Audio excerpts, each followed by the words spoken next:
Hey people, Mr. Hayward here. We're doing 7.7 notes, which will be the odds today. We are looking at still factoring, but special cases. Now, I'm going to start by telling you that there are two special cases.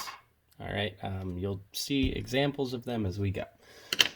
But let's just assume, starting with this first one, 16x squared plus 24x plus 9, let's assume you had no idea about special cases, so you tried to do it like we normally did. You first would look for a GCF.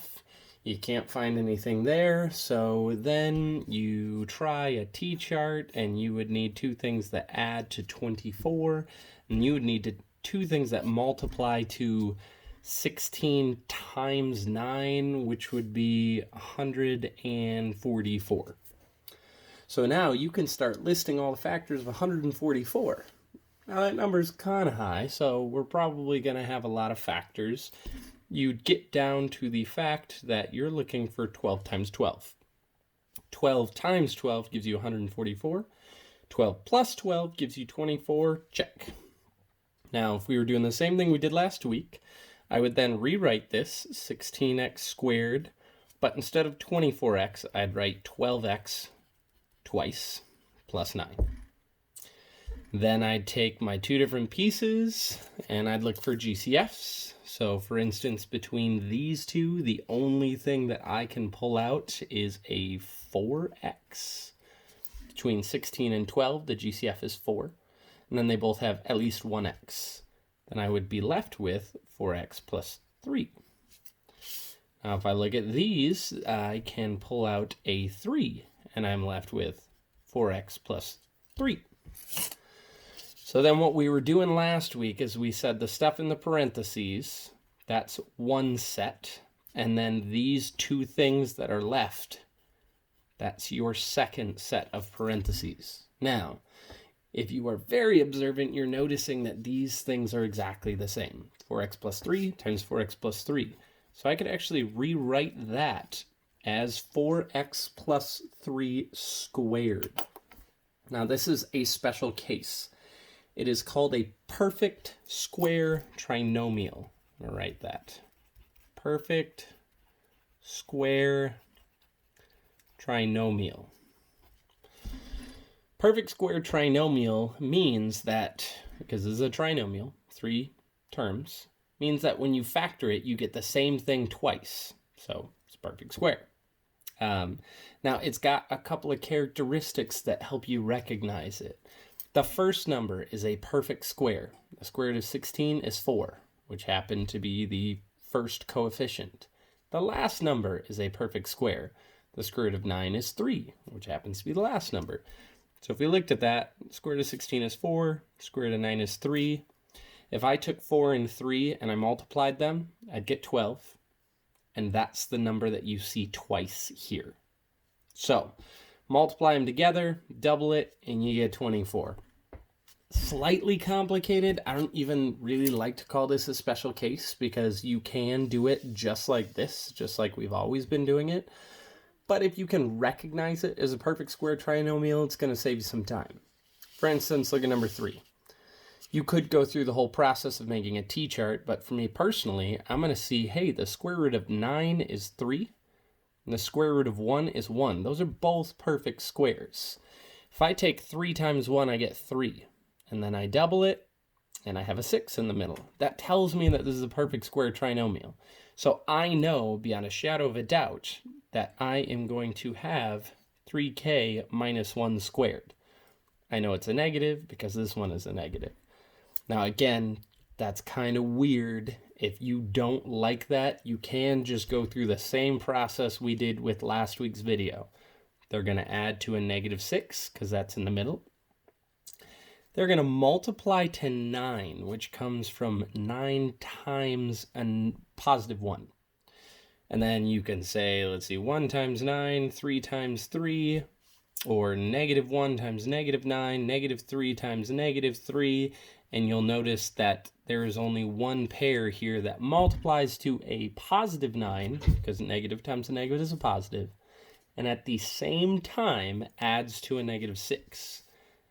then I would say 9k squared minus 3k plus 1.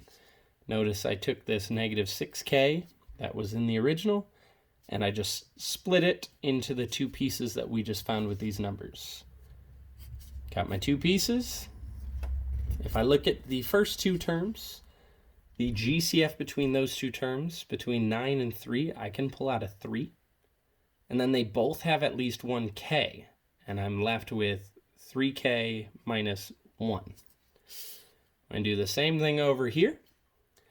Now we want this to say 3k minus 1 in the middle, so I'm actually going to have to pull out a negative 1, which takes away the negative here and then makes this into a negative.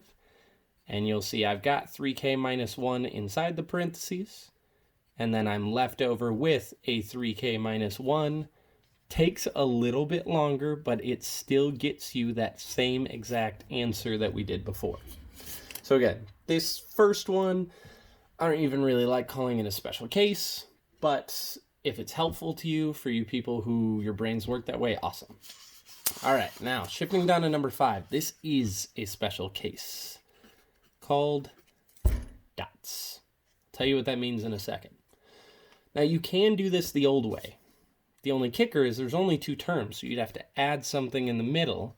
You'd have to say plus 0x minus 25. Now, I haven't changed anything. It looks like OX, like I'm playing tic-tac-toe. But anyways, I haven't changed anything because 0x is still just 0, so I still have x squared minus 25.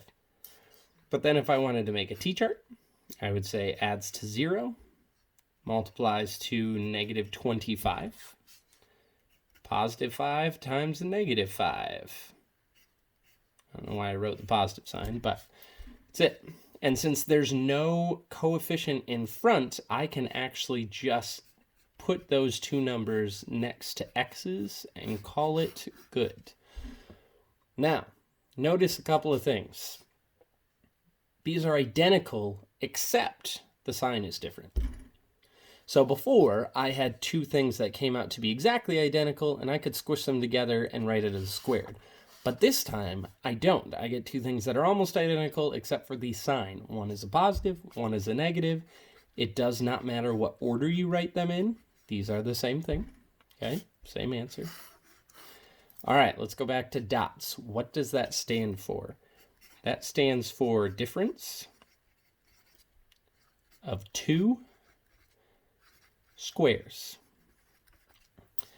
DOTS, difference of two squares. All right, notice if I go back to my original problem here, difference meaning negative or subtraction of two, so binomial, two different things, and then squares, or I could say perfect squares. 25 is a perfect square. 5 times 5 gives you 25. X squared is a perfect square. X times x gives you x squared. So here's a shortcut. You can just say, what's the square root of the first term? That goes first. What's the square root of the last term? That goes last. And then put an addition and a subtraction sign in the middle. Okay, if that confuses you, flip to number 7, and I'll show you what I mean. Okay, because this is going to be way faster than doing a t-chart. I know that this is going to factor into two different binomials. I see that there's only two things, so that means, hey, this might be dots. Difference, good, of 2. There's two things, good, perfect squares. Let's start with this one. What's the square root of 25n squared? Well, that would be 5n, because 5n times 5n gives me 25n squared. Now, I'm ignoring the negative. What's the square root of 1? That would be 1. 1 times 1 is 1. Now the last thing you need to do is just make sure that 1 has a positive, 1 has a negative, and then you're done. That's it. Now look at how much work I showed. None. And that's okay here. This is a shortcut, difference of two squares. Okay, a few more. Number 9. So it's only got two things here, so hopefully in your mind you should instantly be thinking, I'm going to check for dots. Okay, what's the square root of 18? Poop. 18 is not a perfect square. If you tried to type in the square root of 18 into a calculator, you'd get 4.2 blah, blah, blah, blah, some ugly decimal. But don't forget, the first thing we should always, always, always look for is a GCF. I can actually pull out a 2 here, and then I'm left with 9k squared minus 4. Now ignore the 2 for a second. Are these perfect squares? You're darn right, they sure are.